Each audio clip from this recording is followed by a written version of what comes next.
The moment you're either in or you're out. Land, power, and the cost of hesitation. Hello, everyone. My name is Tessa, and I'm here to introduce you to Reagan Rodriguez, who's the host of the Futurist Mindset Show.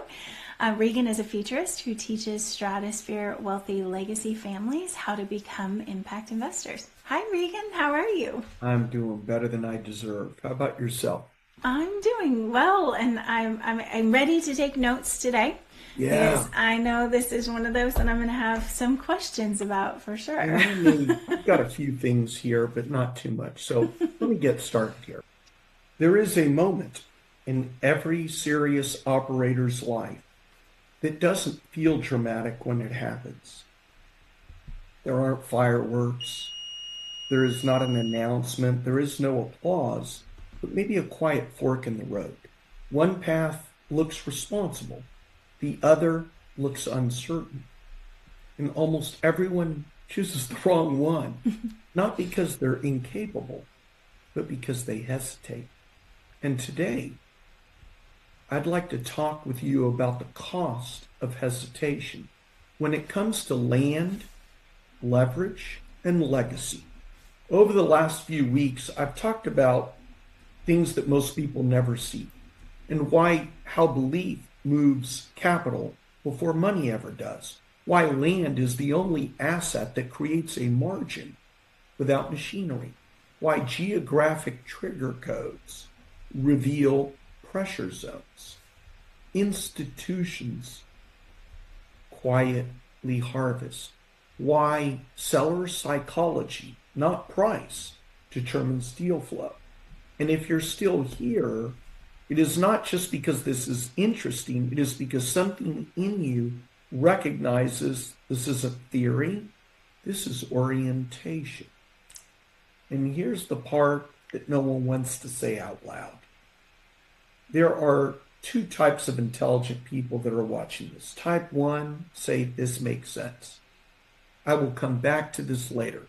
Type 2 would say, if this is real, then I need proximity to it now. Same intelligence, same access to information, but wildly different outcomes, because wealth doesn't reward understanding. It rewards alignment and timing. Land doesn't wait for certainty. Markets don't pause for confidence. And opportunity doesn't send reminders. Let me give you a real pattern. Not a story, a pattern. In the last 18 months alone, I've watched members inside the Underground Club acquire land using seller-held paper, controlled parcels that others passed on because the numbers didn't pencil, lock in positions before zoning shifts, infrastructure expansion, or migration waves, not because they were smarter and not because they had more money, but because they saw the pressure before it surfaced. And once you see it waiting, it feels reckless. Most people think that hesitation is neutral. It is not. Hesitation is a decision dressed as caution. It tells the market, I need more proof. And the market responds by giving the proof to someone else. Land rewards those that move clearly, early, and quietly. It punishes those that need consensus. That's why the Underground Club exists. It's not to teach basic, but to collapse time between insight and execution.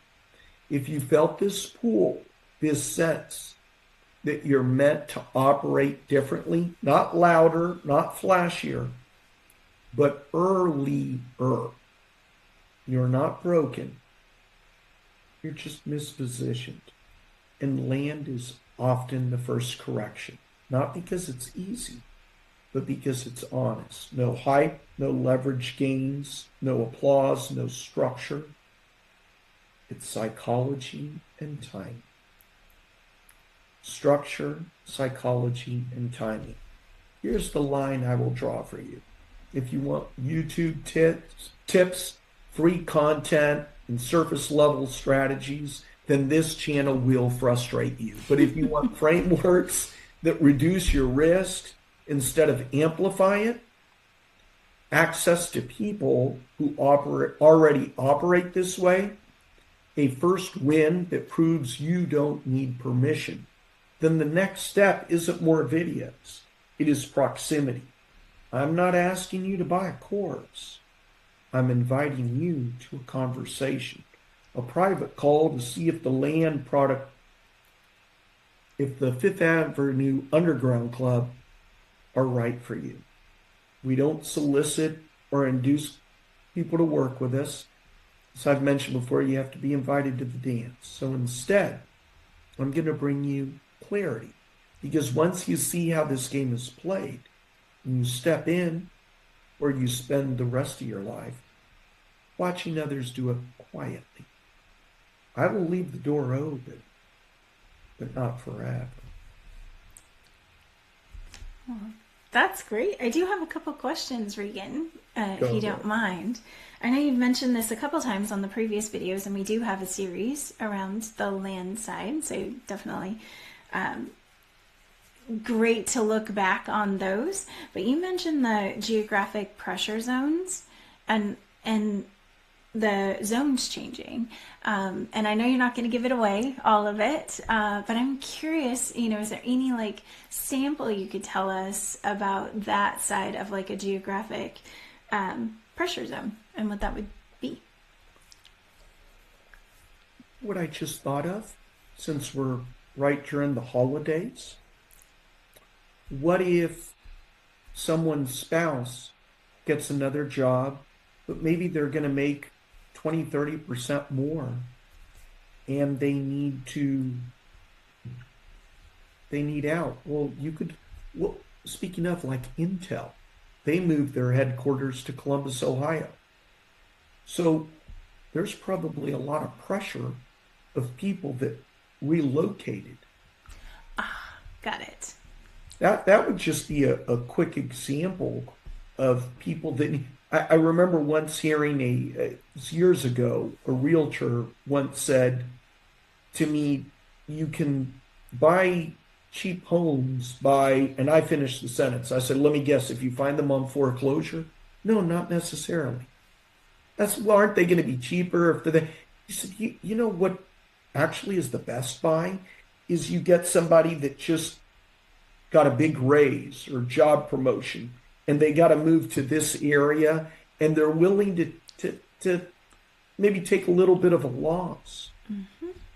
I remember once hearing somebody he was a big Fortune 500 CEO, and so he to the point where he had salary that was almost 8 figures, and it was something like $7 million, and then he had to move to Atlanta where he was going to be making $10 million. So that $5 million home that he was okay with taking a loss. I don't know what the price of his home was. That part I just whatever it was, okay with taking a loss, knowing that he's going to be making $3 million more. So pressure can be in different ways. I think you just have to really keep your eyes and ears open, really listen. And you're wanting to just uncover information. You're wanting to be kind of like a Sherlock Holmes. I was just going to say a land sleuth. That's a line you would use. I'm using your language. I like it. What else? Really. Yeah. So I know you mentioned the psychology, and you've done this before. So maybe, the psychology of a buyer, they need to move. Is there any others that you would just share with us really quickly so we can, I know you can watch other shows too. That I dealt with about 2 weeks ago. Yes, exactly. Family, I think and this person over here, and actually, speaking of that number, that property, which one I'm talking about, was originally like 11 million. Then they dropped it to 10 mil. Yeah. Yes. Well, it looks like it's going to get sold now from somebody else for $8 million. Now, Oh, that wow. isn't the kind of property you guys want, and Tessa knows this. I went after them on seller financing. They're like, oh, we don't have to do that. Someone will buy it. Okay, it's got almost 2,000 acres. And Mm-hmm. I said, sure, like someone's really going to buy it in such a remote place, and someone's really going to come up with $11 million. Well, they dropped it from 10. Then they called me. I said, no, I'm going to do seller financing. They then said, we now dropped it to 9. And I said, I told you the way I work, right? But they didn't want to hear that. So she calls me a couple of weeks ago and mentions that they're just tired of the drama, and Mm. it's bringing in such a division within the family to the point of when it all now gets sold and split between the brothers and sisters. I don't know Mm-hmm. what they'll all get, maybe 2, 3 million apiece for it. She said to me, I don't care if I ever talk to them or see any of them. And they all kind of have that attitude. That's so sad. So, gosh, that's not something I want to be involved in Mm-hmm.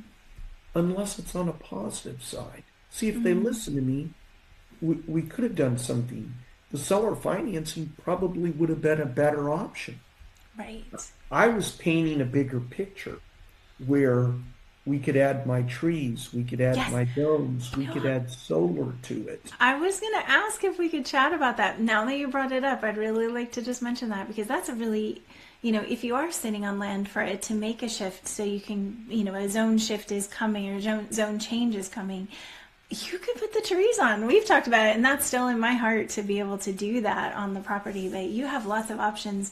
So it's I'm not looking just at the buy side of my, land. I think you knew about this light rail van that can go. So I talked to the land about that and say, what about joint venturing with this? And we would have like a rail van that could be used as an example. Anyhow, they don't want to, not everyone's going to say yes. So Right. it's okay that I gave the example of someone that seemed like they would have the psychology, but not really, Mm-hmm. because the, they're all wealthy people and they come from a wealthy family. Yeah. If they didn't, and they have the headache of taxes, Mm-hmm. Mm-hmm. and maybe they don't live there and they don't want to deal with that.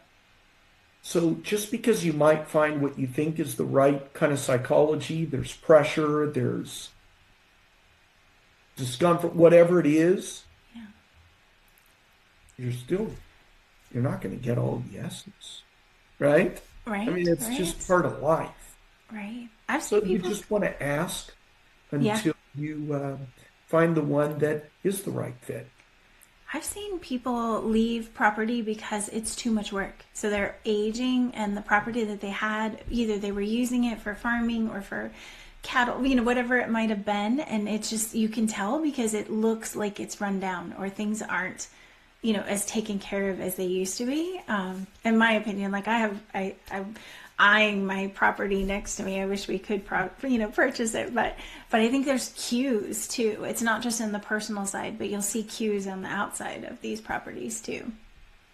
Yeah, yeah, and again, not everyone's going to say yes, right? You have to just ask quite a bit of people. And what I like about asking whether it's traditional business, if they're wanting to do seller financing, Tessa, you know this, that I've contacted some that are really big that they look at me like, are you nuts? You remember there was one person that said, where even set some Instagram or Facebook video and said, I had someone contact me, and if he's hearing this, we're not for sale. Okay, good. You let me know how you stand. Mm-hmm. Here's what I was going to say on that point. You're sowing seeds. Mm-hmm. And sometimes in this industry, oh, specifically in land, a seed planted is better than one harvested. Mm-hmm. So it's okay if you get 2 to 3 people that say, no, I'm not going to do some self. Great. There is somebody else that is going to say yes.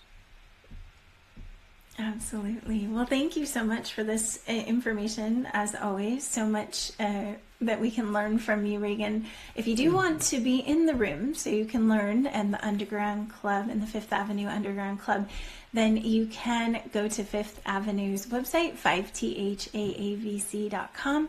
Reach out to Reagan. It is invitation only, so there isn't a really easy way to just buy it, right? You've got to talk to Reagan, make sure it's a good fit. So definitely go visit the website. And if you'd like more or you want the whole series, our land series, you can hit the bell and get notifications and check out the channel. So thank you so much, Reagan, and have a wonderful... I'm smiling to see it looks like I have such an organized desk. Little do they know, this is like mail stuff. Okay? Oh, it's a good thing during the holidays I can get to this. So there you go. Yeah. Yes. Little do you know what I have here. Just remember what they say, though. If a cluttered desk is a cluttered mind, then what is an empty desk? I love it. Thank you so much, Reagan. We'll see you all next time.